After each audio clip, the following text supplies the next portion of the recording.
최근에 우리 재호 성도한테 어떤 자료를 하나 받았는데, 예상했던 바예요. 이 AI가 이제 모든 영역으로 다 이렇게 지금 들어간단 말이에요.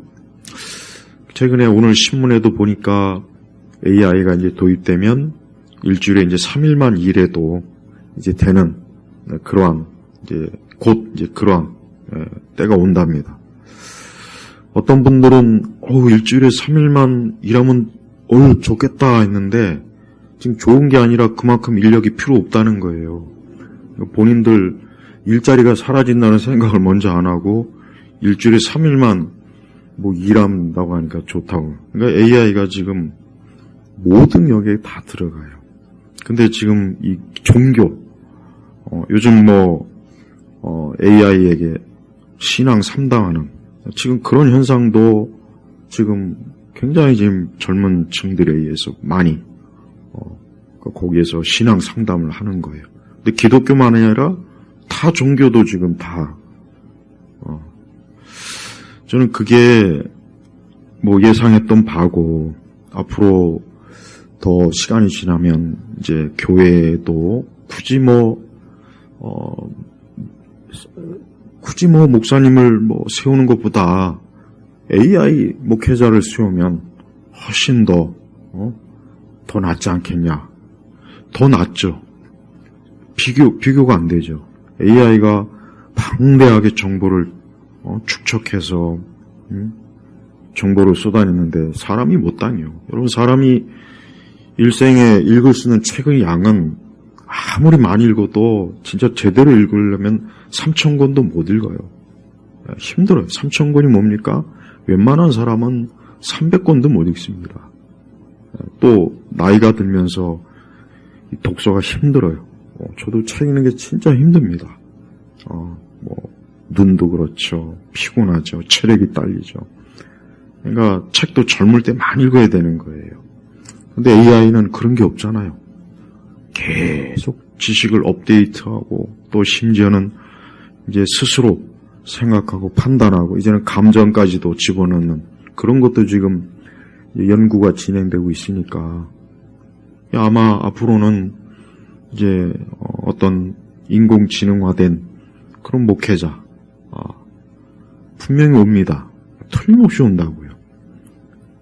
저는 그게 얼마나 참 그런 세대를 이제 앞으로 이제 맞이하는 교회 기독교인들이 아마 굉장히 혼란스러울 거예요. 그런데 시간이 지나면 적응이 될 겁니다.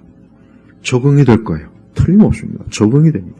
그래서 큰 문제 없구나 그런 생각을 하게 될 거란 말이에요.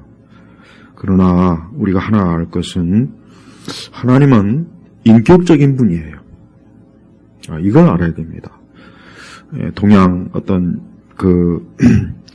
고전 강의를 책을 제가 읽다가 그 저자 중국의 아주 유명한 사람인데 그 저자가 기독교의 하나님은 인격이 없는 물질이다 이런 식으로 써놨더라고요. 하나님이 물질이라면은 얼마든지 AI도 좋고 다 좋습니다. 그러나 하나님은 인격적인 분이에요. 우리가 이걸 알아야 됩니다. 우리가 하나님께 묻고 하나님께 의뢰하고 영적으로 하나님 앞에 나아가는 게 이게 신앙의 가장 기본인데 인공지능에게 내 신앙에 대해서 묻고 내 영적인 것을 케어받는다면 그게 과연 얼마만큼의 그 영혼에 큰 도움이 될지 참 이제 점점 우리가 그런 면에서 교회가 엄청나게 혼란할 그럴 때가 많이 와요. 코로나 이후에 이제 이렇게 현장에 나와서 예배드리는 그런 예배자들보다 또 그냥 인터넷으로 그냥 자기가 좋아하는 말씀을 듣는 그런 사람들도 지금 굉장히 많아지고 있습니다. 가뜩이나 지금 코로나 이후에 이 현장 예배가 제대로 아직도 회복되지 않고 어려운 상황인데 이제 굳이 나가서 예배 드릴 필요 있느냐? 집에서 인터넷으로, 유튜브로 말씀 들으면 되지. 그러면 되지. 뭐 굳이 뭐 나가서 부대껴 가면서 교회 가면 또 사람들하고 접촉하는 것도 싫고 그냥 나 혼자 신앙생활 하니까 홀가분하고 편하다. 이런 생각들을 많이 갖다 보니까 더 그게 지금 심화되고 있어요. 우리가 이렇게 시대가 변하면서 이 신앙의 여러 형태가 자꾸 변화됩니다. 그러니까 이런 것들을 어떻게 우리가 성경적으로 잘, 이게 과연 성경적으로, 이게 과연 옳으냐, 그러냐, 좋은 거냐, 나쁜 거냐, 이걸 잘 분별해야 되는데, 교회라고 하는 것이 편리성, 일단 편하고, 내가 편해야 돼, 일단. 지금 시대 사람들은 내가 불편하면 싫어해요. 이 사람들의 심리가 내가 편해야 돼요. 그러니까 종교도 내가 편한 종교가 좋은 거예요. 그러니까 종교도 나에게 자꾸 뭘 요구하거나 그러면 사람들이 싫어해요. 그러다 보니까 우리 시대 이 종교는 사람들에게 어떤 종교의 어떤 본질적인 것들을 이렇게 막 강하게 예전처럼 그렇게 제시하기보단 그냥 사람들을 이렇게 얼러주고 위로해주고, 기독교는 이미 오래전에 그렇게 됐고, 그러니까 다른 종교도 다 그렇게 가더라고요. 우리가 그와 같은 것들이 결코 올바른 영적 신앙의 길은 아니라는 거, 이거는 좀 우리가 알아야 됩니다. 제가 다음에 기회가 되면 이제 그런 부분에 대해 좀 더 자세하게 세계관을 통해서 알려드리겠습니다. 오늘 우리가 시편 5편을 이제 넘어가면은, 자 보십시오. 다윗이 오늘 뭐라고 했습니까? 여호와시여. 다윗은 지금 AI한테 물은 게 아니에요. 다윗은 지금 컴퓨터 앞에서 인터넷을 쳐가면서 여호와시여 찾은 게 아닙니다. 살아계신 하나님, 보이지 않지만 인격적으로 존재하신 하나님, 말씀으로 존재하시는 그 하나님에게 지금 나온 거예요. 그래서 여호와시여, 여호와시여. 여러분, 이스라엘과 이방 국가의 차이가 뭐냐? 아주 큰 차이가 있어요. 엄청난 큰 차이가 있습니다. 이방 국가는 물론 그들도 신을 믿고 초월적이고 영적인 것을 다 인정합니다. 그러나 그들이 부르는 신은 인격성이 없어요. 그러니까 이방 신을 보면은 저들이 그 신에 대한 굉장한 나름대로 엄청난 그 신에 대한 그 어떤 압도하는 그런 종교심은 강하지만 그 신의 인격성에 대해서는 거의 없단 말이에요. 지극히 부족하다고요. 불교도 그렇죠. 고대 어떤 종교든 다 보면 그래요. 그러나 유대, 이스라엘 하나님은 그게 없어요. 그러니까 아까 제가 동양 그 고전 강의한 그 사람 잘못된 거예요. 아니, 구약 성경에 그렇게 하나님의 인격성을 많이 드러내는데 도대체 성경을 어떻게 읽었길래 그렇게 이해를 못할까? 그러니까 하나님의 영으로 성령께서 성경을 깨닫게 하지 못하니까 그 성경이 그렇게 똑똑한, 그렇게 천재적인 사람이 어떻게 아무리 자기가 기독교인이 아니더라도 왜 하나님을 어떻게 물리적 존재라고 얘기하나? 참 어이가 없어요. 하나님은 인격적인 거예요. 우리 성도들이 지금같이 이렇게 많은 사람들이 생각 속에 과학주의적이고 지극히 이성주의적이고 합리주의적이고 또 AI 같은 이런 어떤 이제는 기계하고의 이제 우리가 교류를 하는 이런 시대에 하나님의 인격성을 가장 중요하게 여겨야 돼요. 하나님은 살아계신 분이에요. 그래서 다윗은 여호와시여, 여호와시여. 여러분, 그리스 로마의 시대 그리스 로마 사람들이 제우스나 그리스의 그 신들을 이렇게 부른 적이 있습니까? 없습니다. 그들은 그렇게 부를 생각도 없어요.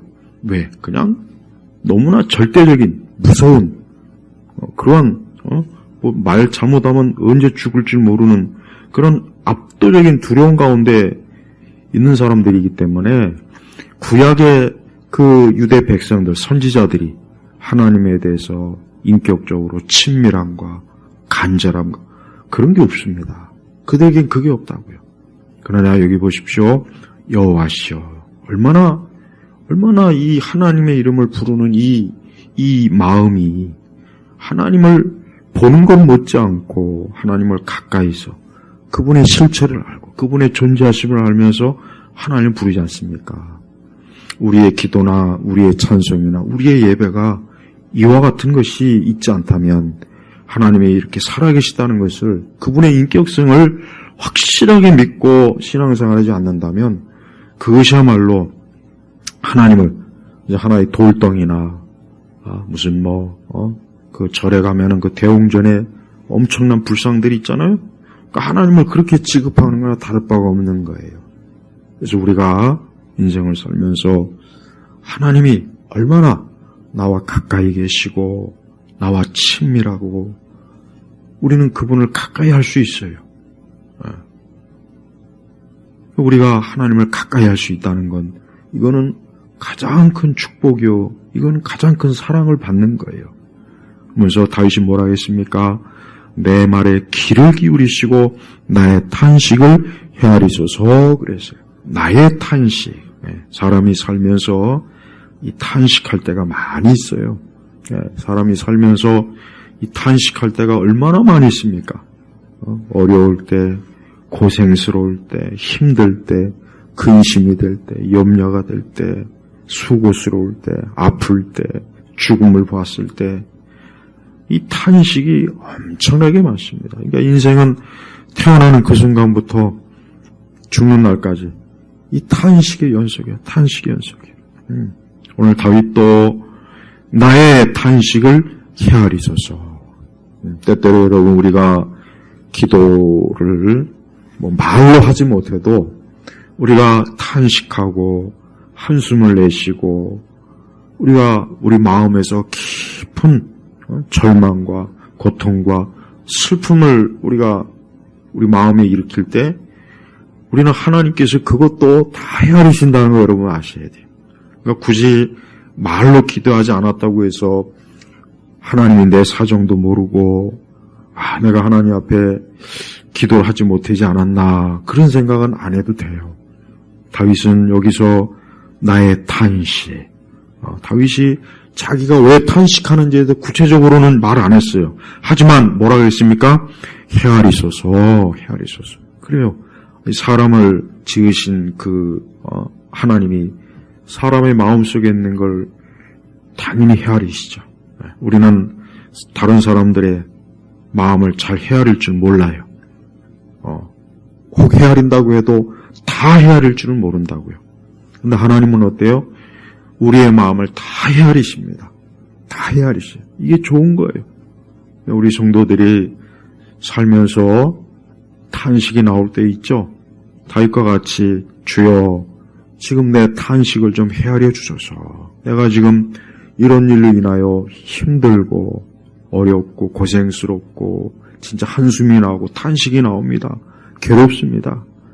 주여 나를 좀 헤아리소서. 얼마나 이게 좋습니까? 그러니까 하나님은 우리의 탄식을 헤아려 주신 분이 헤아려 주. 사람들은 누구나 다 사람은 그래요. 사람은 사람들한테 알리지 못하고 표현하지 못한 그런 자기만의 그런 어떤 마음속에 그 고통이나 시련이나 괴로움이 많이 있고 또 자기조차도 뭐라고 말로 표현할 수 없는 그런 것들이 많아요. 인간은. 사람은 그런 존재예요. 근데 그런 것들을 누구에게 가져놔야 되겠습니까? 바로 사람을 지으신 그 하나님에게 가서 주여 나의 탄식을 헤아리소서. 탄식. 그러니까 기도와 탄식은 같은 거예요. 그러니까 성도는 하나님 앞에 기도하는 그 기도가 사실 탄식일 때가 많이 있습니다. 시편을 보면은 특히 다윗의 시편은 거의 대부분 탄식, 또 울음, 괴로움, 비명, 울부짖음.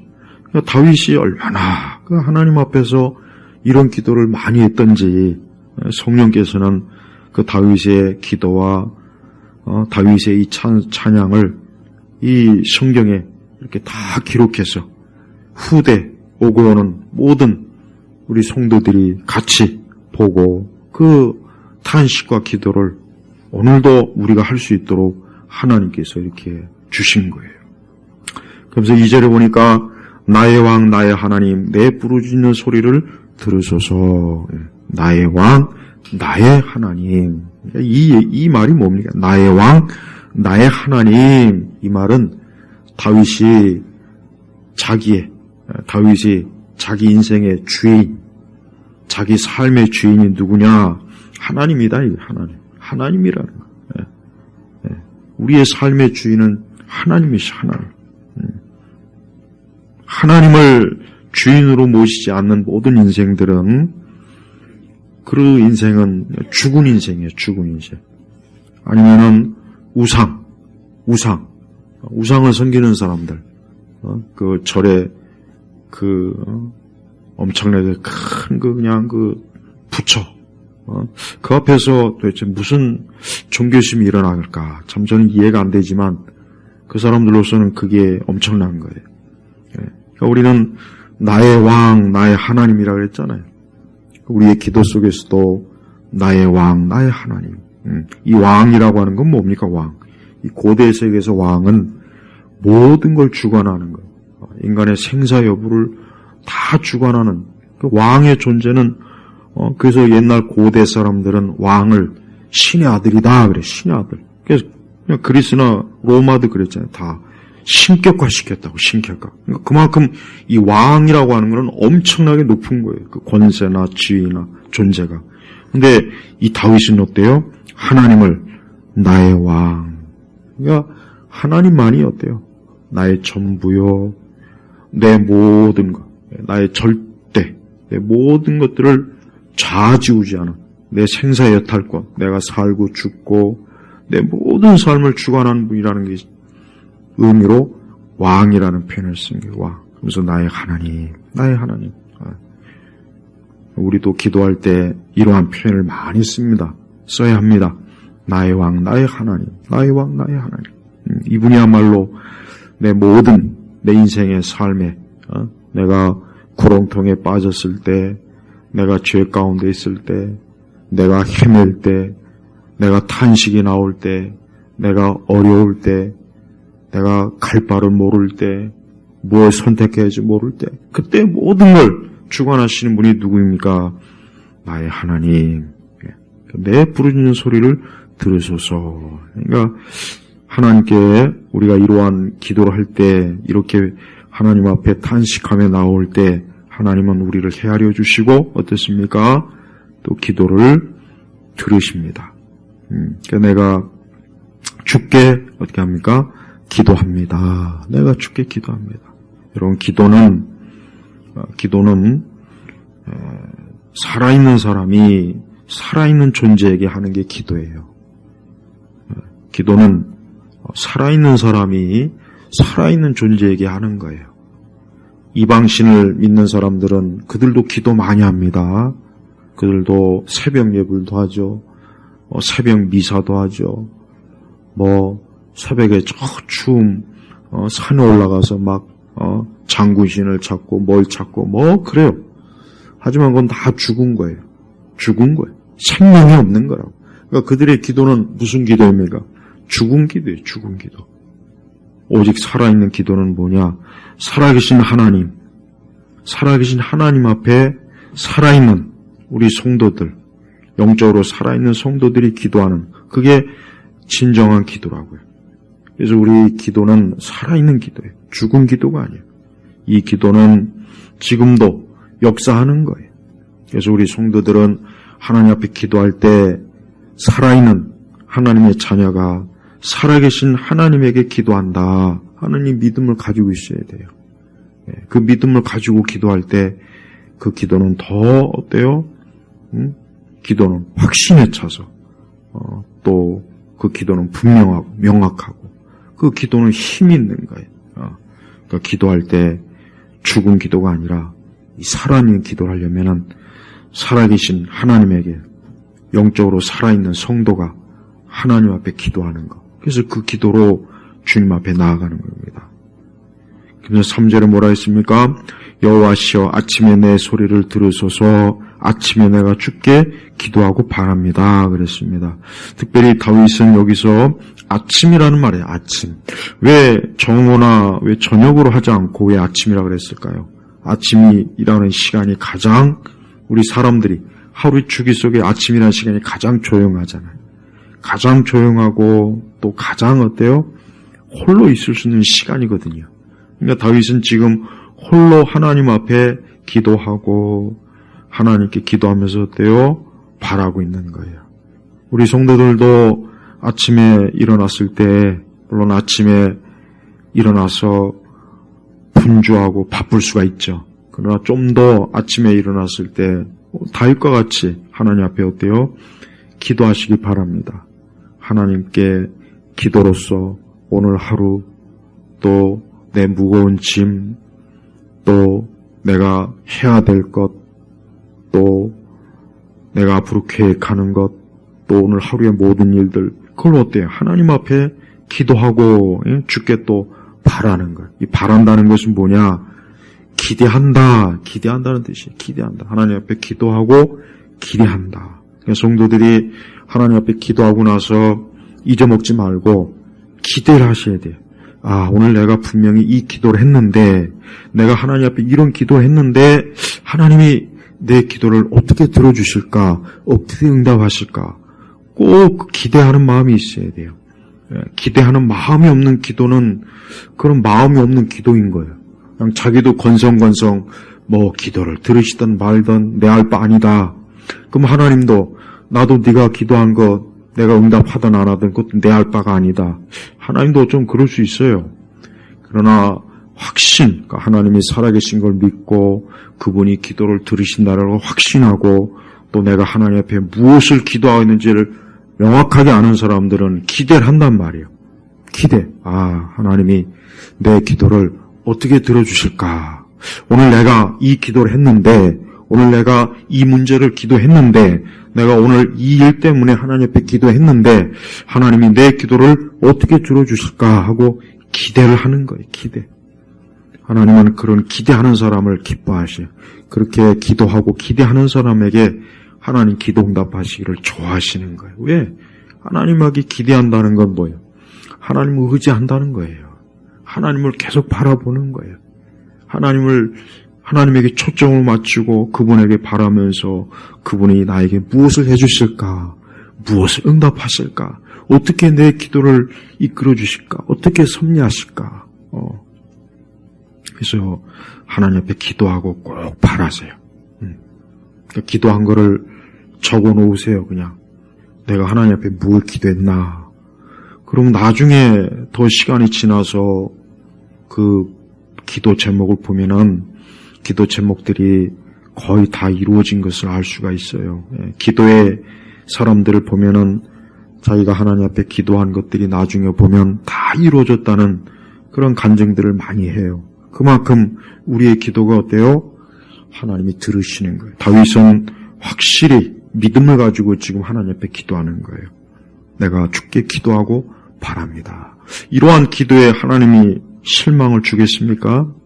과연 하나님께서 하나님에 대한 기대와 믿음을 가지고 기도하는데 하나님께서 그 사람에게 실망 덩어리만 잔뜩 주겠어요? 그렇지 않습니다. 절대 그렇지 않아요.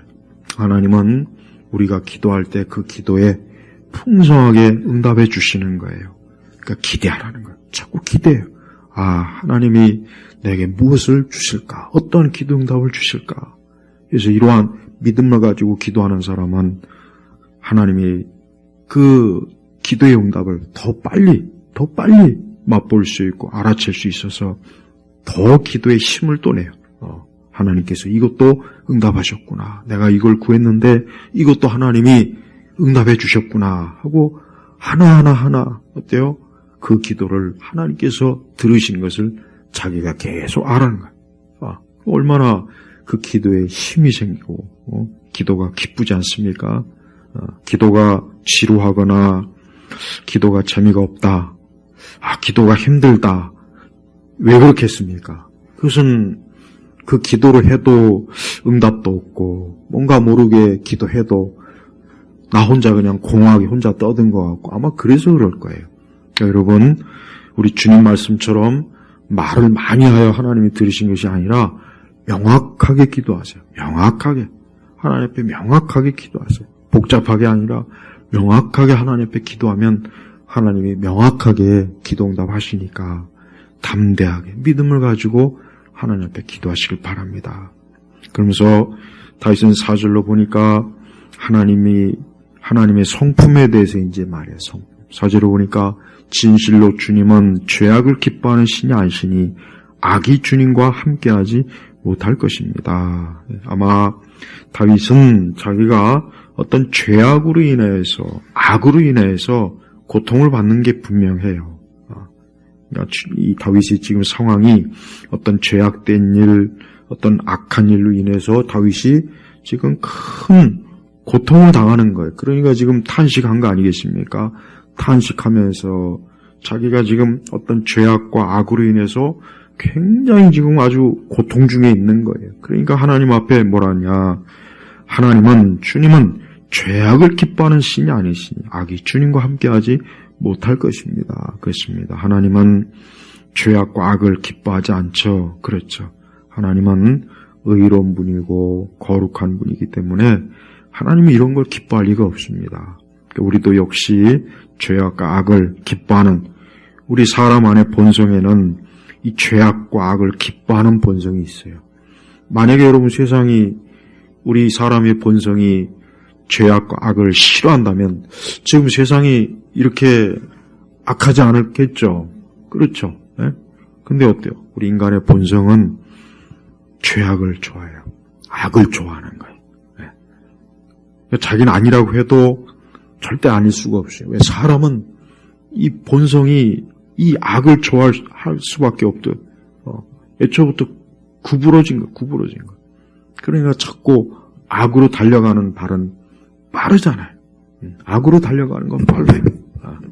그 대신 그러니까 선하고 좋은 쪽으로는 사람이 느려요. 잘 배우지 못하는데 악한 것은 굳이 가르쳐주지 않아도 벌써 스스로 본성에서 체득되기 때문에 그쪽으로 빨리 가는 거예요.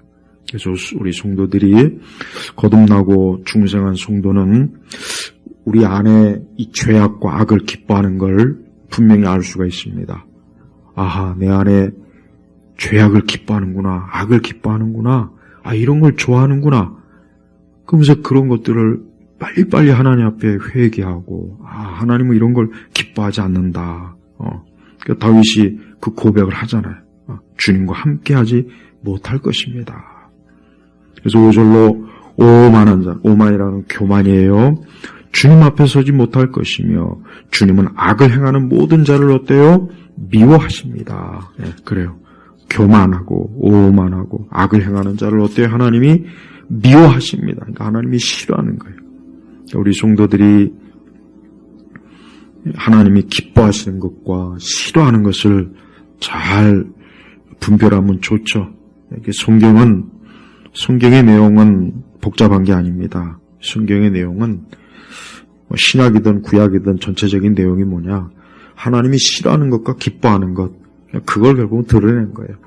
우리가 신약에서도 우리 예수님께서도 하나님이 기뻐하시는, 우리 예수님은 하나님이 기뻐하시는 말, 기뻐하시는 일만 하셨죠. 예수님. 그래서 우리 성도들은 매사에, 물론 우리가 완전하지 못하니까 우리가 마치 흠이 없이 천사와 같이 그렇게는 할 수 없겠지만 매사에 이것이 하나님이 좋아할 만한 일인가? 하나님이 혹시 싫어하지 않을까? 이거 하나님이 미워하시는 것이 아닌가? 하고 그런 어때요? 그런 분별을 자꾸 하려고 할 때 하나님 앞에서 그러한 것들이 하나님의 칭찬을 받는 일입니다. 6절로 넘어가면 여호와께서는 거짓말하는 자를 멸하시며 피를 흘리고 속이는 자를 역겨워하십니다. 그러니까 거짓말하는 자, 피를 흘리고 속이는 자, 잔인한 자죠.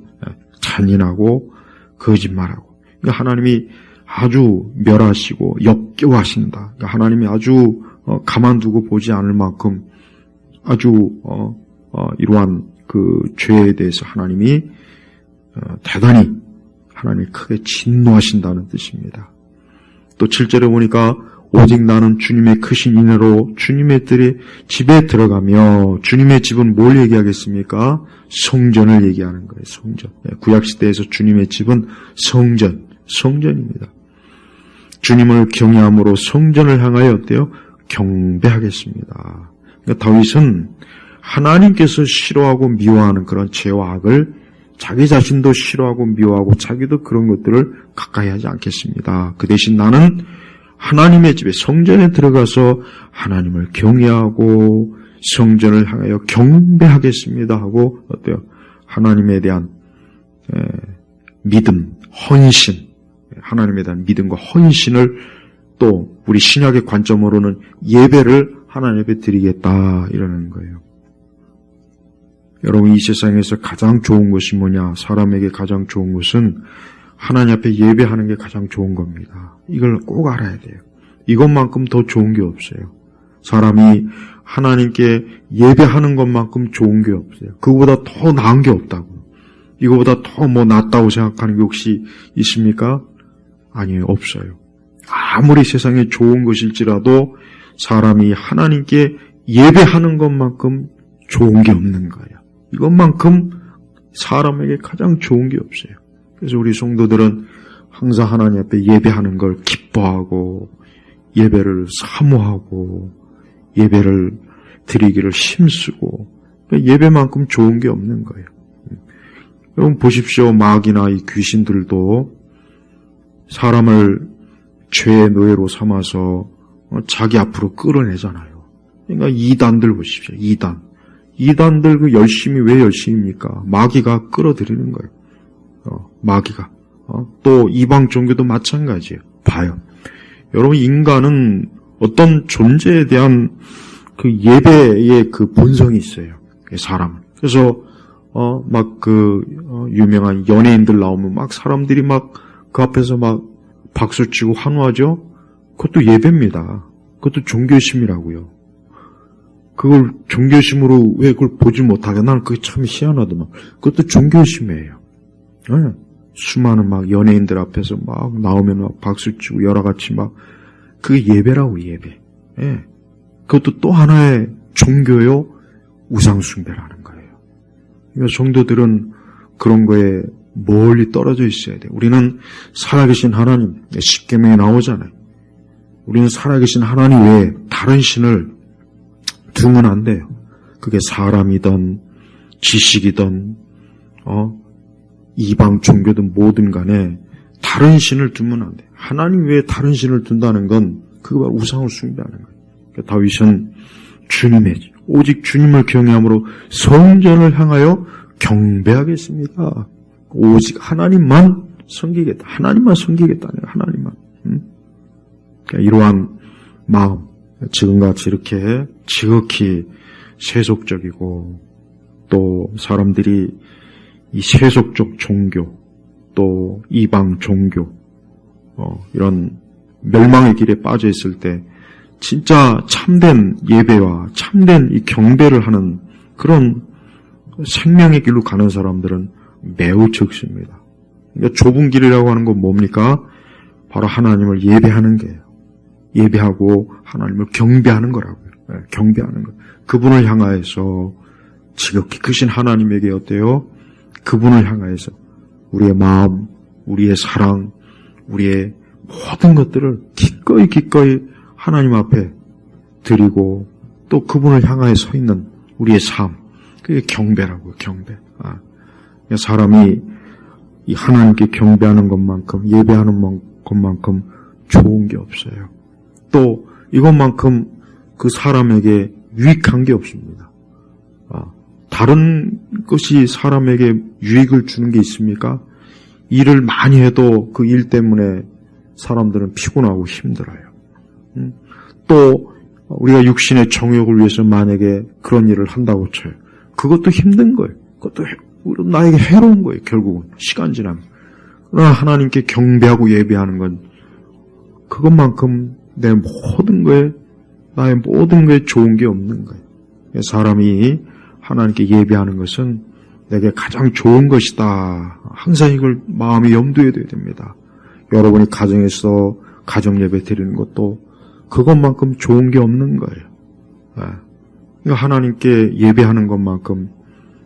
그러니까 여러분, 인간의 역사를 보면 그래요. 인간의 역사는 아까 제가 얘기했지만 사람은 나는 어떤 것도 나는 숭배를 하지 않아. 나는 어떤 것도 경배하지 않아. 그건 거짓말이에요. 그건 자기도 모르고 하는 거짓말이라고. 그런 사람은 한 사람도 없습니다. 한 사람도 없어요. 모든 사람은 다 무엇인가 경배. 어떤 사람은 예술을. 어떤 예술이라면 그냥 껍벅죽. 맨날 음악, 노래, 춤, 연주. 주로 예술가들은 그런 데 많이 빠져 있다고요. 또 어떤 사람은 스포츠. 어떤 사람은 각자 다양한 문화. 어떤 사람은 권력. 권력이라면 아주 그냥 사죽을 못 쓰니까. 권력이라면, 권력을 차지할 수만 있다면 악마와도 계약을 맺는 거예요. 그게 다 숭배라. 그게 다 경배라고요, 경배. 그러니까 인간은 아담 이래로 동서양을 막론하고 인간은 경배하는 존재라, 경배. 근데 하나님께서는 어때요? 진정한 경배를 우리에게 알려주셨잖아요. 하나님에게 하나님. 그러니까 아브라함도 이방인이요. 그 이방인의 영적으로 타락한 그런 존재지만 하나님께서 아브라함에 계시하셨잖아요. 너는 나를 경배하라. 그러니까 아브라함이 그때까지 자기가 그 지역에서 숭배했던 달의 신이고 뭐고 다 이제 집어치우고 오직 살아계신 하나님만 그가 어때요? 경배했지 않습니까? 봐요. 그러니까 아브라함이 왜 축복받은 사람이냐면 그 시대에 모든 사람들이 다 우상을 숭배하고 우상을 경배하고 그런 마귀의 노예로 있는데 아브라함은 하나님께서 아브라함을 택해서 너는 나를 진짜 살아계신 하나님을 경배하고 예배하도록 아브라함을 택한 거라고요. 아브라함이 무슨 그럴 만한 뭐가 있어서도 아니에요. 그러니까 전적으로 하나님께서 아브라함을 딱 선택한 거예요. 그러니까 선택이 거기서 드러납니다. 여러분, 이 서울에 얼마나 많은 사람들이 있습니까?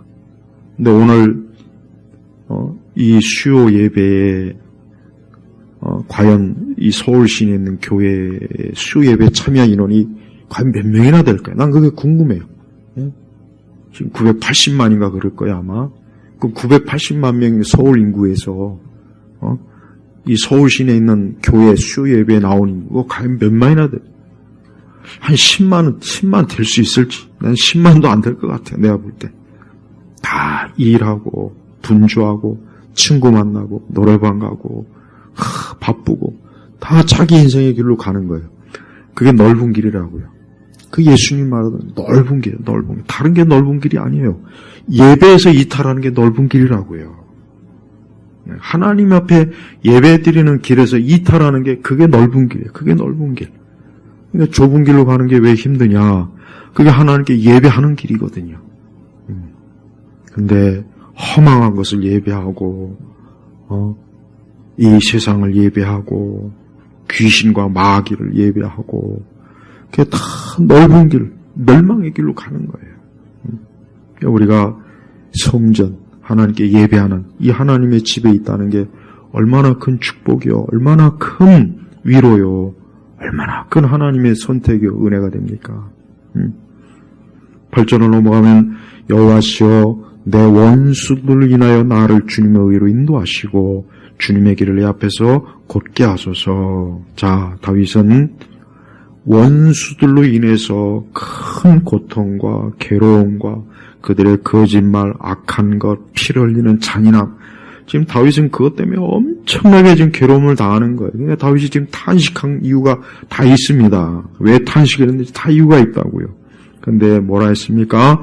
내 원수들로 인하여, 오히려 원수들 때문에 하나님께서 나를 의로 인도하시고 주님의 길을 내 앞에서 곧게 하소서. 그러니까 우리가 이 원수들로 인하여 오히려 하나님께 탄식을 하고 하나님께 우리의 길을 맡기고 주의 도우심을 구하고 은혜를 구한다면 오히려 큰 하나님의 축복이요 은혜가 되는 것입니다. 우리 예수님께서는 얼마나 원수가 많았습니까? 예수님이 얼마나 원수가 많았습니까? 근데 예수님은 그 원수들로 인해서 결국 어디로 갑니까? 십자가의 길, 그리고 나중에 부활의 영광에 이르지 않습니까? 우리 예수님은 그 원수들, 예수님의 그 말꼬리를 잡고 트집을 잡고 예수님을 능멸하고 모욕하고 모독하고 예수님을 때리고 예수님에게 침뱉고 예수님에게 무거운 십자가를 지게 하고 예수님의 팔과 다리에 못을 박은 그 원수를 인해서 예수님이 어떻게 됩니까? 죽음으로 가지만 결국은 부활, 영광의 부활로 이르지 않습니까?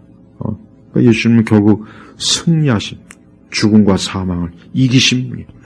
그래서 여러분 이 말씀은 우리 예수님에게 그대로 이루어지는 것이에요. 우리 성도들도 마찬가지.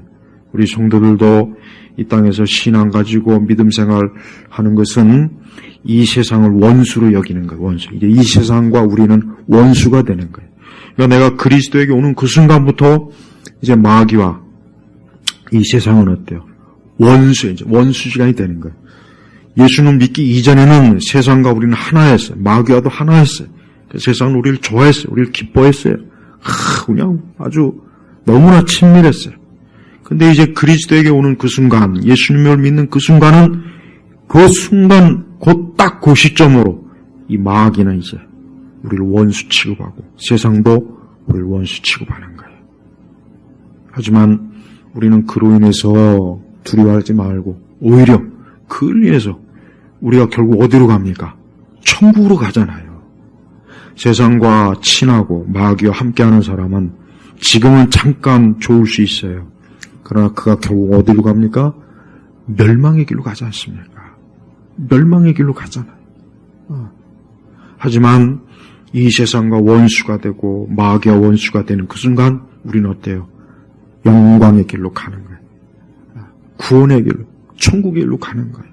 그래서 이 말씀 그대로 나를 주님의 위로 인도하시고 주님의 길을 내 앞에서 걷게 하소서. 그러니까 다윗은 원수로 인해서 망하거나 원수로 인해서 무너진 것이 아니라 어때요? 오히려 승리하는 길로 하나님께서 이끌어달라고 하나님 앞에 기도하고 확신을 가지고 주님 앞에 나온 것입니다. 우리 온 성도 여러분, 우리가 가는 길을 하나님께서 아십니다. 우리 성도들의 가는 길은 결국은 의의 길입니다. 결국 승리하는 길입니다. 우리 성도들이 가는 길은 결국은 영광의 길이에요. 잠시 잠깐은 좁고 길이 험하고 잠시 잠깐은 원수들 때문에 힘들고 고생이 되고 어렵고 탄식도 나고 괴롭지만 그러나 그 길에 넘어서면 어때요? 영광, 구원, 영생, 은혜의 길로 가는 거예요. 우리 성도들이 지금 신앙의 길이 좀 힘들고 어렵다고 해도 잘 인내하십시오. 잘 계속 그대로 가세요. 멈추지 마시고 좌우로 치우치지 말고 또 뒤를 돌아보지 말고 롯의 처처럼 뒤를 돌아보는 건 아니에요. 끝까지 하늘을 향하여서 저 높은 곳을 향해서 나아갈 때 결국 하나님께서 그런 자들을 위해서 예비한 영광의 처소에 우리가 다다를 겁니다. 우리 예일교회 교우분들이 이 땅에 이 매섭고 춥고 고되고 힘든 이 탄식의 인생이 아니라 결국은 영광의 처소에서 큰 기쁨과 영원한 즐거움, 소망을 이룰 줄로 믿습니다. 기도하겠습니다. 하나님 아버지 감사합니다. 오늘 시편의 이 말씀으로 우리 성도들에게 위로가 되게 하시고 생명의 양식이 되게 하시고 또 우리 성도들 가운데 탄식하는 자들이 있다면 이 말씀으로 오늘 확신과 기쁨을 얻게 하시고 낙담하지 말고 주님과 함께 영광의 길을 끝까지 갈 수 있도록 이끌어 주옵소서. 예수 그리스도의 이름으로 기도 올렸습니다. 아멘.